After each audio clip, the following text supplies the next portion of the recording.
ఇప్పుడు దిల్లున్న రాజుగారిని పిలుస్తున్నాను. సార్ రండి సార్. మీకు ఎంత విశాలమైన హృదయం అన్నది ఇవాళ మళ్ళీ నాకు అర్థమైంది ఇంకోసారి. Thank you so much. విశాలమైంది ఉందని రాస్తారు, మళ్ళీ మీ దాంట్లోనే కౌంటర్లు కూడా రాస్తారు. అదే కదా బాధ. దిల్లు లేని రాజు అని రాసేది మళ్ళీ మీ వాళ్ళేగా.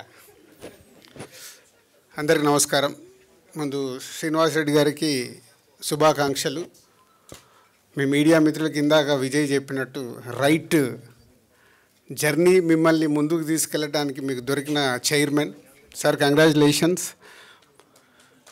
అండ్ ఈరోజు తెలుగు ఫిలిం జర్నలిస్ట్ మీ యూనియన్కి దీనికి పిలవడం నాకు చాలా హ్యాపీగా ఉంది. చాలా టైట్లో ఉన్నాను, అసలు మార్నింగ్ 4 o'clock పడుకున్నాను, అంత వర్క్లో ఉన్నాను. బట్ లక్ష్మీనారాయణ వీళ్ళు ఫోన్ చేసి మీరు ఎందుకు రావాలి అనేది చెప్పారు. ఈరోజు మీరు ఏదైతే ఇన్సూరెన్స్ది కార్యక్రమం మొదలు పెడుతున్నారో దానికి మొదటి అడుగు ఆ రోజు ఏపిచ్చింది నేనంట, కాబట్టి మీరు ఉండాలి అని అన్నారు. సో ఇందాక విజయ్ చెప్పినట్టు హెల్త్ ఉంటేనే ఏదన్నా ఉంటుంది. 3-4 ఇక్కడ ఉండే మిత్రులు మార్నింగ్ కేబీఆర్లో కనిపిస్తే చాలా హ్యాపీ అనిపిస్తుంది. సుబ్బారావు అండ్ మధు వీళ్ళందరూ వస్తుంటారు. సో హెల్త్ కోసం ఈరోజు తెలుగు ఫిలిం జర్నలిస్టు అసోసియేషన్ చేస్తుంది. ఇప్పుడు ఇంతకుముందు గ్రూప్గా చేశారు, ఇప్పుడు ఇండివిజువల్గా చేస్తున్నారంట. అది మంచి ఆలోచన. సో మీ అందరికీ శుభాకాంక్షలు. ఎప్పుడో మనం ఆల్మోస్ట్ అందరూ ఇక్కడ ఉన్న వాళ్ళు అబోవ్ 40s, ఎక్కువ మంది 90% ఉండుంటారు. మనం ఒకసారి మన చిన్నప్పటికి వెళ్తే లాయర్ టి కృష్ణ గారి సినిమాలు వచ్చేటి. ఆ సినిమాల్లో ఆ పాత్రలకు ఎంత ఇంపార్టెన్స్ ఇచ్చారంటే సొసైటీకి ఇది ఎంత ఇంపార్టెంట్ అని. అలాగే జర్నలిస్ట్ ముత్యాల సుబ్బయ్య గారి సినిమా అనుకుంటాను, వందే మాత్రం రాజశేఖర్ గారు ఒక జర్నలిస్ట్గా ఎన్నో సినిమాల్లో జర్నలిస్టుకు ఒక 30 ఏళ్ళు వెనకకెళ్తే ఎంత ఇంపార్టెన్స్ ఉండేది.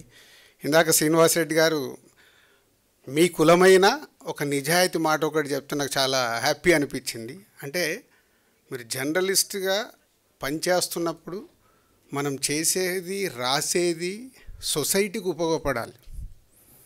సొసైటీ అంటే ఎవరు? మళ్ళీ మనమే. సొసైటీలో మనము, మన కుటుంబము, మన వాళ్ళు అందరూ ఉంటేనే ఒక సొసైటీ. కానీ ఈరోజు కాలక్రమేణా మారిపోతూ, ఇందాక నేను చెప్పిన ఒక రాజకీయ నాయకుల నుంచి ఒక పోలీస్ డిపార్ట్మెంట్లో కానీ, లాయర్లు కానీ, హాస్పిటల్స్ కానీ, చివరికి మన మీడియా కానీ వ్యాపారం అయిపోయింది. అందరూ బాగుండాలి, వ్యాపారం చేయాలి. కానీ మీరు జర్నలిస్ట్గా రాసే పదం చాలా ఇంపార్టెంట్. దయచేసి అది ఎప్పుడు మీరు రాస్తున్నప్పుడు, ఇప్పుడు రాసేదానికంటే సెల్ ఫోన్లో నొక్కుతున్నారు కాబట్టి నొక్కేటప్పుడు జాగ్రత్తగా అది కరెక్టా, ఉపయోగపడుతుందా అనేది ఇవ్వగలిగితే సొసైటీకి డెఫినెట్గా ఒక పాజిటివ్ వైబ్ ఉంటుంది. అలాంటిది మా మిత్రులందరూ ప్రయత్నం చేస్తారని ఆశిస్తున్నాను. Thank you very much Lakshminarayana, Rambabu and అందరు మీ టీంకి. అండ్ ఒక విషయం, ఫ్యామిలీ స్టార్ అనగానే సందర్భం వచ్చింది కాబట్టి ఒకటి చెప్తున్నాను. డెఫినెట్గా ఫ్యామిలీ స్టార్ అని టైటిల్ పెట్టినప్పుడు చాలామంది ఏమనుకున్నారంటే విజయ్ దేవరకొండ ఏదో స్టార్గా చూపించడానికి పెట్టారా అనుకున్నారు. ఇప్పటివరకు నేను రివీల్ చేయలేదు. నాకు తెలిసి ఇక్కడ మీరు చాలామంది ఎక్కడో ఉన్న మీ కుటుంబాల్ని పైకి తీసుకొస్తూ కుటుంబంని ఎక్కడికో తీసుకెళ్ళిన వాళ్ళందరూ ఫ్యామిలీ స్టార్ అనేది సినిమా కంటెంట్.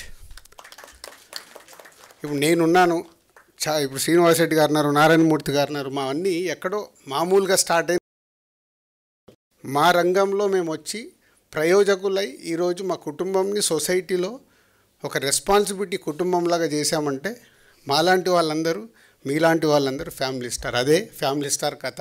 విజయ్ దేవరకొండని స్టార్గా చూపించాలని కాదు. దిల్ రాజు బ్రాండ్ ఒక కుటుంబం గురించి ఒక సినిమా వచ్చేటప్పుడు ఎలా ఉంటుందో అది అలాగే ఉంటుంది. సో మీరందరిలో కూడా ఫ్యామిలీ స్టార్స్ ఉన్నారని చెప్పడానికే ఇది మీకు జస్ట్ ఇంటిస్తున్నాను. Thank you very much.